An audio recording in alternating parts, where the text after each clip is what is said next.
All right, so for today, I call this session Read with a Pencil because a lot of times students like to simply read and not annotate. A lot of times students think that annotations are a waste of time.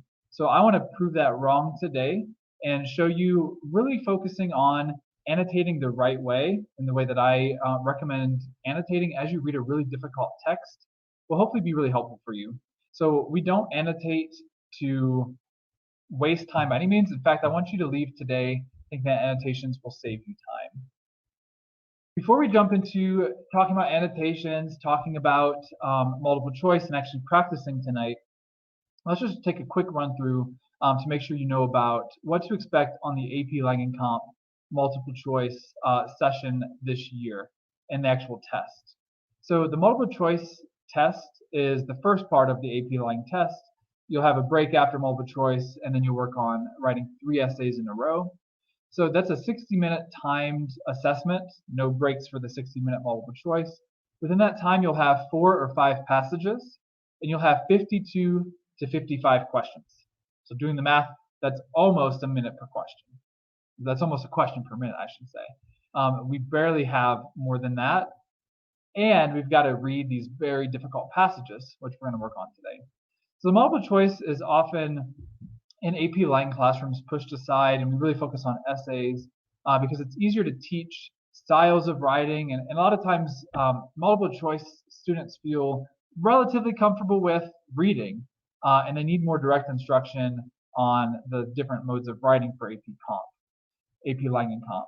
So I want to make sure we're focusing on multiple choice through 5 level this year. Multiple choice takes up 45% of your exam score. So let's make sure we really are focusing on becoming better as readers and as multiple choice test takers this year. All right, so let's talk about how to approach every multiple choice passage that you take. There are always going to be nonfiction passages, but they're going to vary from 1600s up to really pretty close to current present day. So step 1, no matter what the text is, read the background information provided at the start and start thinking critically about the text. I'm thinking, what is this text probably going to be about? What is the background knowledge that I might have regarding this subject? If I don't have background knowledge, I'm not in trouble, but if I have background knowledge, I can use that to my advantage. All right, step 2, take your time reading the text. Read to comprehend. Don't even worry about the questions. Read to comprehend the text. If I look at the questions first, that's an okay strategy as long as it's not getting in the way of me reading to read. And step 3, annotate. Read with a pencil, read actively. All right, so why annotate? 2 reasons. First, annotations keep you engaged. We've all been there where we're reading a very long, boring, dry text. We get to the end of the passage and we have no idea what actually happened in the passage. We could not tell the person next to us or someone who asked later what this passage was about. Annotations help to avoid that. Annotations keep you engaged. And I'll show you today, we're not going to get very far within the text before we stop and annotate to make sure we're comprehending. Second, annotations will actually save you time. When I answer the multiple choice questions, I'm going to flip back to my annotations. I am not going to have to reread every word because I'm annotating and I'm focusing on my annotations. I'll show you what that's going to look like today. That's actually going to save us time. So the 5 seconds we take every paragraph or so to write down a key phrase or a key reminder to ourselves, that's actually going to eliminate the need to read the very difficult text for a second or even third time during the multiple choice question, flipping back and forth. All right, here's what I want you to do when you are annotating. Really looking at 3 different components of annotations. I don't want you to overcomplicate it. Sometimes students are like, all right, I get to annotate. Let me get out my 8 colored highlighters. That's not what we want. Let's just keep it simple. On the test, you can only use a pencil. I recommend just practicing like that starting tonight. So first, underline key phrases that will anchor you in the text. I don't recommend underlining the hardest phrase from the passage that you don't fully understand yourself, but underline key phrases that you do understand that you can go back, read in a snapshot, and anchor yourself back in. Second, bracket every chunk of text.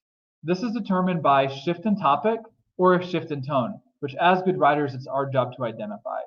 And then just in the margins, write a quick, even a word or phrase bullet point summary of each chunk. What do I need to remember? If I'm going really quickly back and forth, we have a really big sense of urgency during multiple choice. 55 questions in 60 minutes is going to go very quick. So what are the words in my bracket that I just need to glance at to remember what this section of the text was?